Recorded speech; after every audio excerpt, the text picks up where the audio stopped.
माझं हसू झालंय. माझं पार्लर बंद केलं. जीव होता तो माझा स्वप्न होतं ग. एका 22 वर्षांच्या विवाहितेचं हे शेवटचे शब्द. सोलापूरच्या माळशिरस तालुक्यातील नातेपुते परिसरात एक धक्कादायक घटनेनं खळबळ उडाली आहे.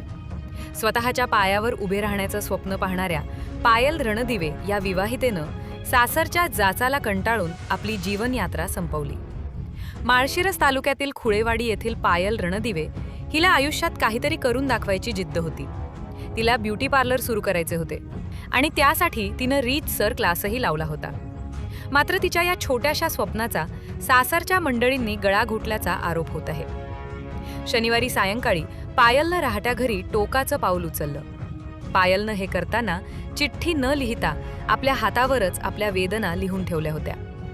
पायलच्या मृतदेहावर मारहाणीचे व्रण आणि जखमांच्या खुणा आढळून आल्या आहेत, ज्यामुळे ही आत्महत्या नसून सासरच्यांनी केलेला छळ असल्याचा संताप माहेरच्या मंडळींनी व्यक्त केला आहे.